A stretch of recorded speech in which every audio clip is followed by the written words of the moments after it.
Travels with Blessed and Vincent.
Hi guys! Welcome to Crimson Boracay! After a month, nakapag-upload na din kami ng another vlog! Super busy! So eto na nga, nasa loob na kami ng parang welcoming lounge para sa Crimson na nag-aantay kami ng sundo namin. Medyo early din yung arrival namin and parang hindi ata namin heads up yung mga taga-Crimson. So, waiting game muna kami. Pero walang problema kasi may mga free food din naman. And the view, it's so nice nga naman. At saka habang nag-aantay, andito, na-meet na namin ulit si Hershey, fresh from Melbourne. And of course, si Ate SS. Ayan, lasing na lasing si Hershey. After nyan, palis na kami kasi dumating na yung sundo.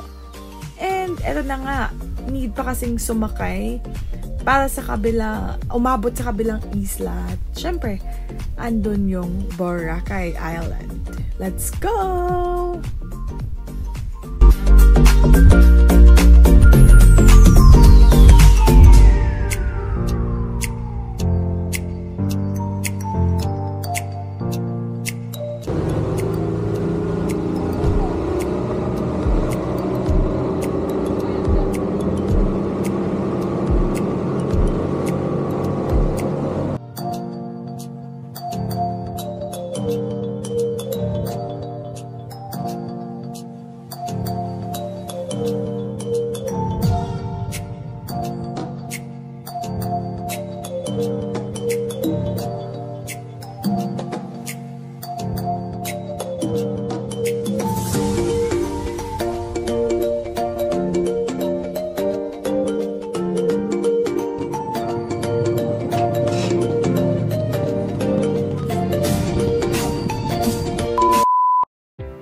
So, eto na nga guys, umabot at dumating na kami sa Crimson Resort and Spa, Boracay. Medyo maaga kami dumating, kaya nagantay muna kami sa check-in time, which is 2 PM, and may pa-welcome drinks sila. So refreshing, lalo na super init ng mga oras na to. Cheers! So anyway, ito na naman si Hershey na super lasing sa biyahe. Kaya natulog lang talaga siya maghapon. Anyway, nabigyan na kami ng room, and here's a bit of a room tour na room ni Ate SS.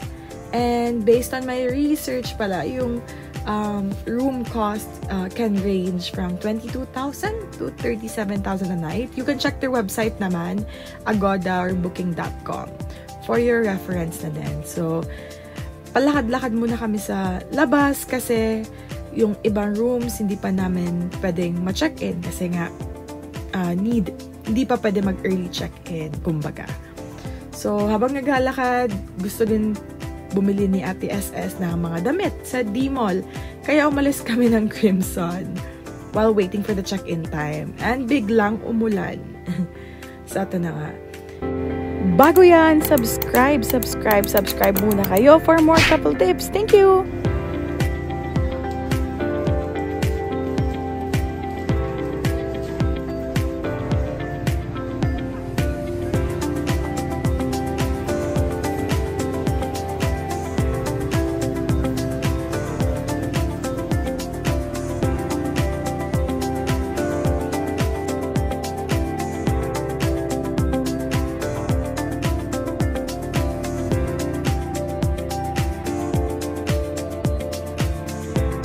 Hanggang sa bumalik na kami sa Crimson dahil pwede na mag-check-in sila tita tsaka tito yung room na kung saan kami mag-stay ni Vincent na din.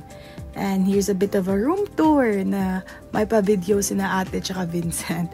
Ang laki ng shared bathroom actually. And ito yung view sa room nila tita. Ang ganda. Pinili yata nila tong beachfront na view. Super relaxing yung pagagising mo. Tapos may automatic pa na mga blinds. And yeah, super ganda. Worth it na worth it. Hanggang nagpicture ako ng sunset. Favorite ko talaga mag-pic ng sunset. Tingnan nyo ang ganda ng view. Hindi na ako bumaba. Kasi baka pag bumaba ako, mawala na siya. Hindi na ako makapag-picture. And we decided to have our dinner na dito lang sa loob ng Crimson since medyo pagod na lahat, lalo na day 1 ngayon. Hindi talaga fully nakatulog, nakapag-rest yung iba. So, nakapag-decide yung family ni Vincent na mag-dinner by the beach na lang kami sa Azure, sa loob lang talaga ng Crimson. And yeah, eto na yung mga food and let's eat!